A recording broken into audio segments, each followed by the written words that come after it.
Animal cruelty. It's a heavy topic that's often brushed aside, but it's something that's deeply intertwined with the food industry. The simple fact is, a lot of the food we eat comes at the expense of helpless animals. Yet, as humans, we find ways to justify it, balancing our love and sympathy for animals with our appetite for meat.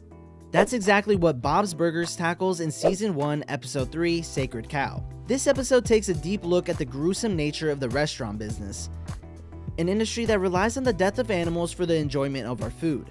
But the real lesson here isn't just about the ethics of eating meat. It's about the delicate balance, how we can both love and sympathize with animals while still consuming them as food. Watch to the end to see if you caught the hidden lesson portrayed in the story. So let's dive into it. It all starts with a milestone celebration. The Belcher family is buzzing with excitement because they're about to hit a major milestone. There are 100,000 burgers sold. Bob decides to mark the occasion with a discount, slashing the price in half to drum up excitement. The kids are all rushing to try and touch the meat because honestly, who wouldn't want to touch their 100,000 burger meat? It's all going well until a certain someone shows up to spoil the fun. Documentary filmmaker Randy Watkins enters the scene. He's got a camera crew and an agenda up his sleeve. He's here to make a documentary about the beef industry, and he greets Bob and wants to shake his hand, well, because you, sir, have blood on your hands! Randy wastes no time in raining on Bob's parade, calling out the grim reality of the restaurant industry and how it thrives on the death of animals for profit. And then the stunt begins. Randy brings out Melissa, a cow, and places her right in front of Bob's Burgers. He starts a dramatic 5-day timer he dubs the countdown, challenging Bob to make a choice: spare Melissa's life or turn her into burgers for the restaurant. You will decide her fate. It's a countdown. From the start, it's clear that this is about more than just a cow. It's about making Bob face the ethics of his business head on, while also putting him in a very uncomfortable public spotlight. Now, I don't think Bob has ever faced a situation like this before, let alone know how to react to it. Like in recent years, we've seen a lot of protests against food industries, especially the ones involving meat. People call themselves vegans and advocate against the use of meat, but the concept of vegetarianism can be traced back to ancient India and Eastern Mediterranean. Vegetarianism is a way of life where people completely rely on and consume vegetables instead of any sort of meat. Everyone has their own way of life, and we're no one to comment or judge them on what they do or eat. But this anti-meat agenda has been surfacing throughout the world and portraying meat eaters as some sort of ruthless animals, which in my opinion is not the right thing to do or say. A study published by the Journal of Nutrition emphasizes the critical role of animal-sourced foods in supporting human health and development. These foods, such as meat, fish, eggs, and dairy, are not only rich in high-quality protein, but also provide essential nutrients, including vitamins, calcium, iron, etc., and these nutrients are particularly crucial for vulnerable populations, such as children and pregnant women, where deficiencies can lead to severe health issues. This brings me to another point that excess of anything is bad. Now, although consuming meat and other animal-sourced foods may be important for humans, consuming too much of it has its own risks on health. It doesn't matter what you consume, what matters is how balanced your diet is. Bob doesn't know all of this because he's never faced a situation like this before, and so for him, Randy's out to destroy everything he's built. And that's why the chaos escalates quickly. Bob doesn't take kindly to Randy's antics. He tries arguing but soon realizes that it is no use.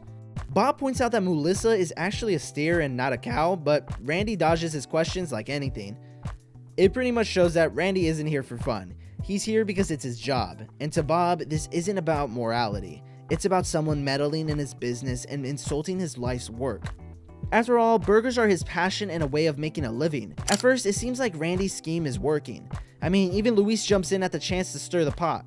She labels her dad a murderer in front of a growing crowd of bystanders, and before long, more people show up, turning the whole ordeal into a public spectacle. Putting murdered cows in our hamburgers! And you made us a part of it! You make me sick. Bob calls animal control to try to get rid of the cow, but to his surprise, the officer half listens to what Bob has to say and ends up leaving without the cow. Louise acts like her dad is one of the worst people to exist, calling him a bad man right in front of the camera. You're only adding fuel to the fire, Louise. As the crowd starts forming, it turns out to be favoring the business. More people are dining in and eating instead of protesting, causing a boom in business. Bob is quite skeptical of the whole thing and worried about everything that is going on, but Linda believes that all publicity is good publicity, as it's even promoting their business at the end of the day, no matter how. This could be huge for us. Like a sex tape. Like a sex tape. Ugh. It's the best free advertising we ever had. I mean, she's got a point. As long as there's no damage being done, it's helping more people find out about the business and potentially becoming customers. However, there are some people that are supporting Randy, for example, the Mother Goose's petting zoo owners. They say that they would never dream of eating meat, and pretty much call out everyone who does, and hate on them. In my opinion, there are better ways to sort out conflicts and speak about what you believe is right rather than enforcing your beliefs down someone's throat. Truth is, most people do it for the spotlight and not for the cause. Anyways, the day ends well for the Belchers. Bob calls it a night and heads straight to bed. Everything seems to be going smooth until... Melissa, watch out! No! Bring in the accused. Bob dreams of murdering Melissa and being held accountable for doing so, and guess who's defending him? None other than his own daughter, Louise. It's exactly how you would expect the nightmare to start unfolding. Startled by everything that's going on, Bob starts panicking like it's the end of the world, and he even ends up pleading guilty to the murder of a cow. I never wanted to be a cow killer. I'm sorry, I'm sorry, I'm sorry, I'm sorry. This scene shows us an internal reflection of Bob's heart. He has a soft corner, not just for humans, but for animals too. Nightmares aren't a joke. They can turn your world upside down in an instant, and some people never recover from these. Psychologists call these night terrors, which specifically refers to a particularly distressing and frightening nightmare, often associated with a traumatic experience, causing a person to wake up in a state of panic or terror. Bob's whole situation with Melissa and everything going on around it is what led to this wild dream. He's got Randy breathing down his neck with the whole countdown thing, his own kid calling him a murderer, and on top of that, he's starting to feel for this cow. Like, really feel for her. All that stress and guilt just boiled over into this full-blown night terror, where he's literally on trial for killing Melissa. That's how you know it's weighing on him. His subconscious is dragging him into court. It's such a great way the show shows us how conflicted and apathetic Bob really is, even when he's pretending not to care. He's not just some burger flipping guy, he's a good dude who's genuinely struggling with some big moral questions. I would say that's pretty relatable. And it's not just Bob that is developing feelings for the cow. From the moment Tina saw Melissa, she instantly fell in love with her and tried communicating with her, in her own way, as we could see. This tells us a lot about children and how they think, feel, and view the world. For Bob, Melissa was just a cow, but for Tina, she was a living being, someone with feelings and a story. Children often show greater emotional sensitivity and empathy toward animals like cows compared to adults due to their unconditioned perspective. They are naturally curious and empathetic, often seeing animals as friends or equals rather than resources. This view is reinforced by stories, cartoons, and other media portraying animals as relatable and kind species. Without the societal conditioning that comes with adulthood, children tend to focus on simple moral frameworks, such as the idea that causing harm is bad, which makes them deeply concerned for the well-being of animals. Their vivid imaginations and emotional openness allow them to form strong connections with animals, responding with genuine affection or sadness when they see animals in need or distress, which is exactly what's happening with Tina. Adults, on the other hand, are more influenced by cultural norms and practical considerations, often viewing animals like cows through a utilitarian lens. Over time, many adults internalize societal attitudes and emphasize the economic or agricultural roles of animals, which can temper their emotional responses. Cognitive dissonance also plays a role, as adults may reconcile their empathy with behaviors like eating meat or using animal products, while children's emotional reactions to animals are often instinctive and unfiltered. Adults may develop more complex reasoning that tempers their emotional responses. Despite this, some adults retain or regain their empathetic connection to animals through conscious reflection, education, or advocacy, demonstrating that the innate empathy seen in childhood can persist or re-emerge later in life, just like Bob. The nightmare wakes Bob up, and to his surprise, it's raining. Bob remembers that Melissa is tied outside, so he rushes up to check on the cow. He tries waking Randy up, but Randy never responds. He's left with no choice but to bring her in. The first thing Melissa does inside the house is pee on the carpet. You know what? You won't even know it's here. That was like that already. I'm not surprised. They let Melissa stay in for the night, so she's safe. The next day after breakfast, they decide to take Melissa outside, but that's when Tina steps in and says, Cows can't go downstairs. What? What's that? Cows can't go downstairs. That's like a thing. Yep, cows have a hard time going down steep slopes, and it can get tough. Bob tries his best but fails to make the cow lay a step. Meanwhile, Randy can be heard screaming and demanding to see the cow. Bob tries to bluff about Melissa, claiming he hasn't seen her, but it doesn't take long for the cow to reveal herself. The next day, Linda comes up with a plan to get Melissa down, which isn't the most thoughtful, but it gets the job done. Can go downstairs. All you need is 4 wool socks, a mattress, and the will to make it happen. They go outside to check up on Melissa, and to their surprise, she's gone. They close their restaurant for a family emergency and are debating on who stole Melissa. That's when they find out what actually happened, and to their surprise, she was stolen by the seemingly innocent pet zoo owners. Back a trailer right up here, honey, huh? We sure could. Get ourselves a cow. Yeah, get ourselves a... The Belchers and Randy's crew team up to rescue Melissa, and they visit the farm just to find Melissa tied up with a banner in the back saying the cow jumped over the moon. After devising the rescue plan, they decide to come back later that night to rescue their cow because it's so much more dramatic, as Randy says. They come back the same night and begin their rescue mission. It feels like a jail escape where if you make one wrong move, you're all dead. They all crawl as silently as they can, and as soon as they open the gate, the zoo owner tries to stop them, but the kids jump on her head and assault her, literally biting her. Doing? Jane! Attack!